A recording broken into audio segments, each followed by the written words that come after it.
इस वीडियो में मैं आपको चार धाम यात्रा से रिलेटेड हर एक इन्फॉर्मेशन बताऊंगा, तो पूरी वीडियो जरूर देखना। वीडियो पसंद आए तो लाइक एंड शेयर जरूर कर देना। अगर आपने मेरा चैनल अभी तक सब्सक्राइब नहीं किया है तो प्लीज मेरे चैनल को सब्सक्राइब कर देना। आप मुझे इंस्टाग्राम और फेसबुक पर फॉलो कर सकते हो मेरे लेटेस्ट अपडेट के लिए। चार धाम की यात्रा के लिए निकलने वाला हूँ मैं।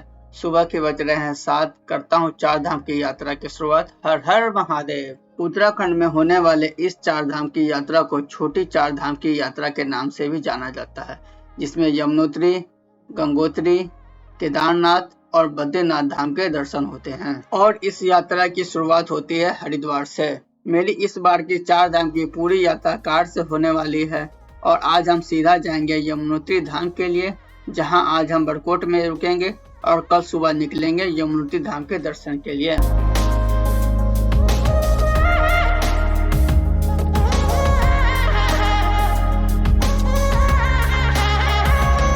चार धाम की यात्रा की पहले दिन की सुबह 6 से 7 बजे तक हो जाती है और पहले दिन हम जाते हैं हरिद्वार से बरकोट, देहरादून और मसूरी होते हुए।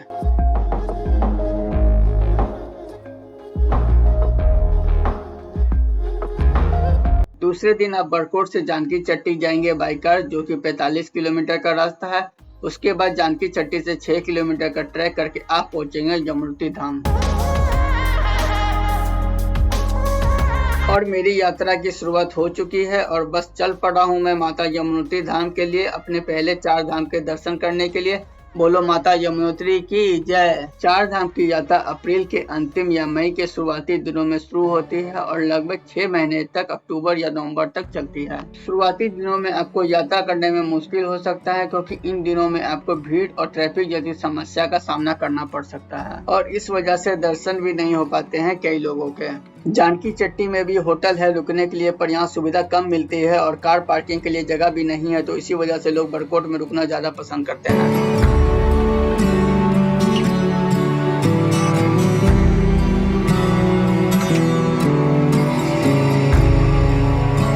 जानकी चट्टी पहुंचने के बाद आपको 6 किलोमीटर का ट्रैक करना पड़ता है यमुनोत्री धाम पहुंचने के लिए, पर आप ये यात्रा पालकी, पिट्ठू या फिर घोड़े और खच्चर से भी कर सकते हैं।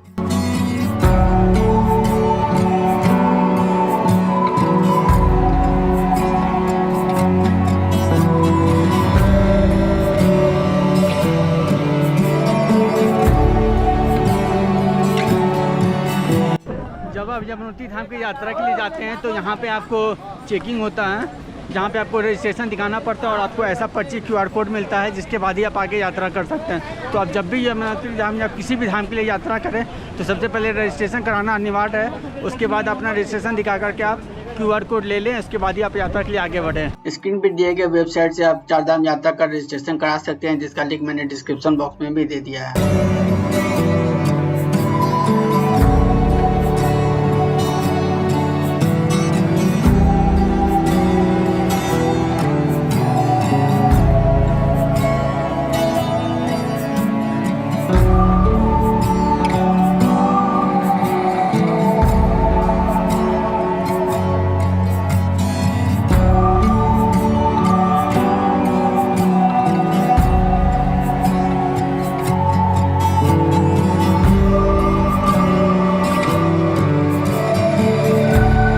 लगभग 3 से 4 घंटे ऊपर चलने के बाद आपको यमुनोत्री माता का दर्शन हो पाता है। यमुनोत्री धाम के साथ में हर धाम का अलग सा डिटेल वीडियो बनाया हुआ हूँ, जिसका डिस्क्रिप्शन में मैंने लिंक दे दिया है, तो आप वहां जाकर देख सकते हैं। और आज ही आपको दर्शन करके वापस नीचे आना होता है और बरकोट में ही स्टे करना पड़ता है और इसी तरह आपका पहला दो रात बरकोट में ही बीतेगा। तो ये दोनों बच्चे हैं जो पैदल ही यात्रा करके ऊपर तक गए थे और फिर पैदल ही यात्रा करके नीचे आए। मैं आपको इनसे बात कराता हूँ। तो बाबू, तुम्हारा नाम क्या है?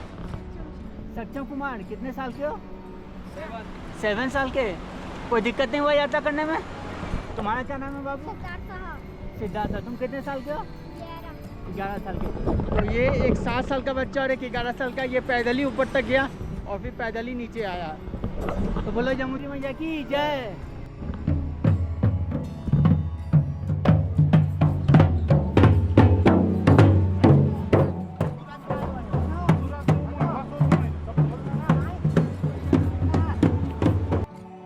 यमुनोत्री से निकल रहे हैं गंगोत्री माता के दर्शन के लिए, लेकिन डायरेक्ट नहीं जाएंगे। आज हम रुकेंगे उत्तरकाशी में और कल सुबह जाएंगे गंगोत्री धाम दर्शन के लिए। और 4 धाम का तीसरा दिन आपके लिए रिलैक्सेबल होता है, जिसमें आप सिर्फ बरकोट से उत्तरकाशी के लिए 80 किलोमीटर का कार से ट्रेवल करते हैं, जिसमें आपका 3 से 4 घंटा ही लगता है।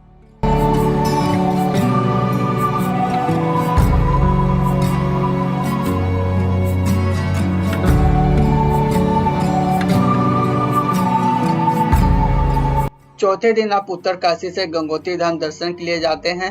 अगर आप शुरुआती महीनों में आते हैं तो आपको सुबह 4 से 5 बजे ही निकलना पड़ेगा भीड़ की वजह से। अगर आप बाद में आते हैं तो आप 6 से 7 बजे भी निकल सकते हैं। अगर आप 4 धाम का पैकेज लेते हैं तो आपको 4 धाम के पैकेज में ब्रेकफास्ट और डिनर इंक्लूड रहता है। वहीं लंच आपका सफर के दौरान रास्ते में होता रहता है। ये पूरा रास्ता उत्तरकाशी से गंगोत्री धाम का 100 किलोमीटर का है। अगर आपको ट्रैफिक नहीं मिलता है तो आप 3 से 4 घंटे में पहुंच जाते हो। गंगोत्री धाम में आपको कोई भी ट्रैक नहीं करना पड़ता है, पर अगर आप शुरुआती दिनों में आते हो तो आपको भीड़ जैसी समस्या का यहाँ पे सामना करना पड़ सकता है।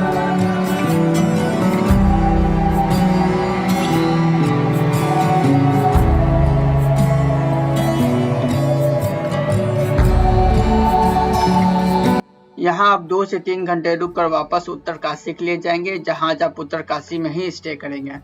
गंगोत्री धाम का अगर आपको डिटेल इन्फॉर्मेशन चाहिए तो मैंने उस पर अलग से वीडियो बनाया है, जिसका लिंक मैंने डिस्क्रिप्शन बॉक्स में दे दिया है, तो आप वहां जाकर देख सकते हो। आज हम उत्तरकाशी से गुप्तकाशी के लिए निकल रहे हैं। ये पूरा रास्ता 200 किलोमीटर का है। अगर रास्ते में कोई ट्रैफिक नहीं मिलता है तो आप शाम तक आसानी से पहुंच सकते हो। यात्रा में सुबह सुबह निकलने से क्राउड नहीं मिलता है और पहाड़ों पर सुबह का मौसम जनरली साफ रहता है। गुप्तकाशी से केदारनाथ के लिए, लेकिन अब रुकेंगे गुप्तकाशी, फाटा या फिर सोनप्रयाग, सीतापुर या रामपुर में। सुबह 7 बजे निकले थे और अभी 5 बज रहे हैं। लगभग 10 घंटे लगे हमें उत्तरकाशी से रामपुर पहुंचने में।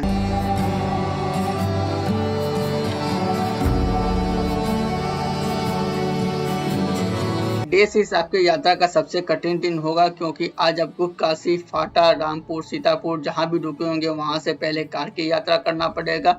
फिर गौरीकुंड से 16 किलोमीटर का ट्रैक करके केदारनाथ पहुंचना होता है।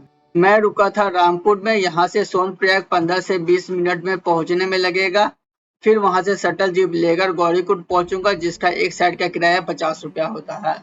गौरीकुंड से 16 किलोमीटर का पैदल, पिट्ठू, पालकी या फिर घोड़े और खच्चर से यात्रा करनी होती है। अगर आप 4 धाम का पैकेज लेते हो तो पैकेज में सिर्फ केदारनाथ का स्टे इंक्लूड होता है। बाकी फूड या फिर पालकी, पिट्ठू, इनका खर्चा आपको अलग से देना होता है। 4 धाम की यात्रा के लिए बेस्ट टाइम मई और जून होता है, पर अब भीड़ ज्यादा होती है तो आप इस मंथ में जाना अवॉइड करें। जुलाई से मिड सितंबर यहाँ पे काफी बारिश और लैंडस्लाइड होता है, तो बेहतर है आप मिड सितंबर के बाद ही प्लान करें। 4 धाम की यात्रा के लिए रजिस्ट्रेशन कराना जरूरी होता है, तो स्क्रीन पे दिए गए वेबसाइट से आप रजिस्ट्रेशन करवा सकते हैं, जिसका लिंक मैंने डिस्क्रिप्शन बॉक्स में भी दे दिया है। और रूट में पहले यमुनोत्री, फिर गंगोत्री, फिर केदारनाथ और फिर बद्रीनाथ होना चाहिए। साथ ही आप जिस डेट का रजिस्ट्रेशन करते हो उसी डेट पर आप उस धाम का दर्शन कर सकते हो, तो आप जैसे प्लान करते हो उसी डेट वाइज आप रजिस्ट्रेशन करो। अगर आप घोड़े या खच्चर से यात्रा कर रहे हैं तो आप ध्यान रखें, ये आपको केदारनाथ मंदिर से 2 किलोमीटर पहले ही उतार देंगे। फिर आपको पैदल ही यात्रा आगे की करनी होती है। वहीं अगर आप ये यात्रा पिट्ठू से करते हो तो ये आपको लास्ट तक ले जाते हैं। केदारनाथ धाम पहुंचने में मुझे लगभग 7 से 8 घंटे लग गए। अगर आप मेरी ये यात्रा देखना चाहते हो या फिर केदारनाथ पर पूरा डिटेल इन्फॉर्मेशन चाहते हो तो मैंने उस पर अलग सा वीडियो बनाया है, जिसका लिंक मैंने डिस्क्रिप्शन बॉक्स में दे दिया है, तो आप वहां जाकर देख सकते हो। केदारनाथ धाम में आप सभी का स्वागत है। आप मेरे पीछे बाबा केदारनाथ का खूबसूरत सा मंदिर देख सकते हो। बस अब जल्दी से बाबा का दर्शन करते हैं और आपको सारी डिटेल बताते हैं। हर हर महादेव, जय श्री केदार। केदारनाथ धाम से 1 किलोमीटर दूर आपको JMBN का कॉटेज और टेंट देखने को मिलेगा, तो आप स्क्रीन पे दिए गए वेबसाइट से बुक कर सकते हो, जिसका लिंक मैंने डिस्क्रिप्शन बॉक्स में भी दे दिया है।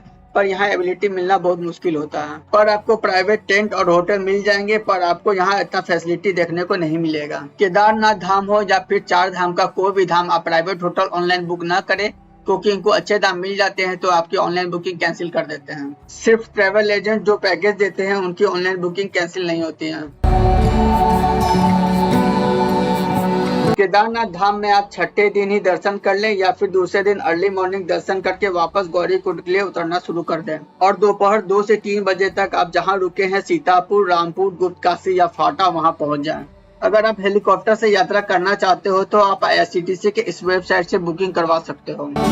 8वें दिन आप जाएंगे गुप्तकाशी से बद्रीनाथ धाम के लिए, जो लगभग 180 से 200 किलोमीटर का रास्ता है, जिसके लिए आपको पूरा दिन लग जाता है। अगर आप गुप्तकाशी से बद्रीनाथ के लिए निकलते हैं तो आपको रास्ते में तुंगनाथ और ओंकारेश्वर टेम्पल मिलता है। अगर आपके पास टाइम है तो आप यहाँ भी दर्शन करते हुए जा सकते हैं। यात्रा के दौरान आप अपने पास खाने पीने का कुछ सामान जरूर रख लें, पर ओवर ईटिंग को अवॉइड करें क्योंकि पहाड़ों पर रास्ते बहुत घुमावदार होते हैं, जिससे आपकी तबीयत खराब भी हो सकती है। साथ ही आप अपने पास वूलन क्लॉथ जैसे thermal wear, cap, socks, gloves and jacket जरूर रखें और कुछ इम्पोर्टेंट मेडिसिन और कैश अपने पास जरूर रखें।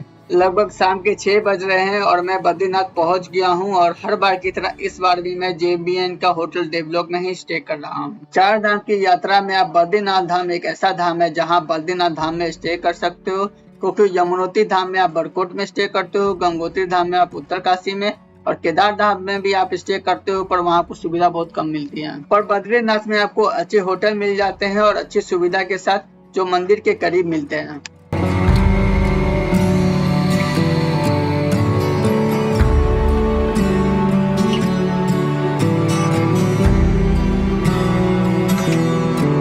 बद्रीनाथ धाम में दर्शन के लिए आपके पास बहुत समय रहता है, तो आप आज दर्शन कर ले या फिर अगली सुबह उठकर भी दर्शन कर सकते हैं। और यहाँ से भक्त यहाँ के फर्स्ट विलेज माना विलेज या फिर वसुधारा फॉल्स के लिए भी जाते हैं। अगर आपको बद्रीनाथ धाम जी का फुल डिटेल इन्फॉर्मेशन चाहिए तो मैंने इस पे अलग से वीडियो बनाया है, जिसका मैंने लिंक डिस्क्रिप्शन बॉक्स में दे दिया, तो आप वहाँ जाकर देख सकते हो।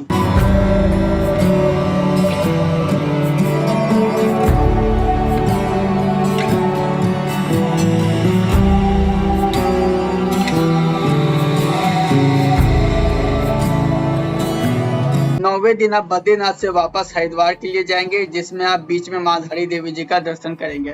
भक्तों द्वारा ऐसा मान्यता है कि माँ धारी देवी जी के दर्शन के बिना आपका 4 धाम की यात्रा पूर्ण नहीं होती है। और फिर आप देवप्रयाग होते हुए जहाँ भागीरथी नदी और अलकनंदा नदी का संगम देखते हुए हरिद्वार पहुँचते हैं। इस पूरी आइटिनरी को फॉलो करते हुए आप अपनी 4 धाम की यात्रा आसानी से कर सकते हो। अगर आप पैकेज नहीं लेते हो और खुद से प्लान करते हो 4 धाम की यात्रा, तो होटल भले ही बुक ना करें पर कार जरूर बुक कर लें, क्योंकि पहाड़ों पर ड्राइव काफी रिस्की होता है और पार्किंग का भी टेंशन बना रहता है। हालांकि आइटिनरी 8 से 9 दिन का या फिर 11 से 12 दिन का भी हो सकता है, ये आपके प्लान और वेदर के कंडीशन पर डिपेंड करता है। अगर आप स्टैंडर्ड होटल लेते हैं और टेम्पो ट्रैवलर से पूरी यात्रा करते हैं तो पर पर्सन 21,000 तक का खर्चा आ सकता है। अगर आप यही यात्रा कार से करते हैं और स्टैंडर्ड होटल लेते हैं और कार में 4 लोग हैं तो पर पर्सन 23,500 तक का खर्चा आ सकता है। अगर कार में सिर्फ 2 ही लोग हैं तो पर पर्सन 36,000 तक का खर्चा आ सकता है। वहीं अगर आप डिलक्स पैकेज लेते हैं और कार से ट्रैवल करते हैं और कार में 2 लोग हैं तो पर पर्सन 52,000 तक का खर्चा आ सकता है। और इसी कार में 4 लोग हैं तो पर पर्सन 36,000 तक का खर्चा आ सकता है। पर ये पैसे सीजन के हिसाब से कम और ज्यादा भी होते रहता है। यात्रा में छोटे बच्चे को ले जाना अवॉइड करें और ड्राइवर के दिए हुए टाइम पर रेडी रहें। और इस पूरी यात्रा में सबसे इम्पोर्टेंट बात, भगवान का ध्यान करें और इस यात्रा का भरपूर आनंद उठाएं। अगर आपको ये वीडियो पसंद आया हो तो प्लीज मेरे वीडियो को लाइक एंड शेयर जरूर कर देना। अगर आपने मेरा चैनल अभी तक सब्सक्राइब नहीं किया है तो प्लीज मेरे चैनल को सब्सक्राइब कर देना। आप मुझे इंस्टाग्राम और फेसबुक पे फॉलो कर सकते हो मेरे लेटेस्ट अपडेट के लिए। हर हर महादेव, जय श्री बद्री विशाल।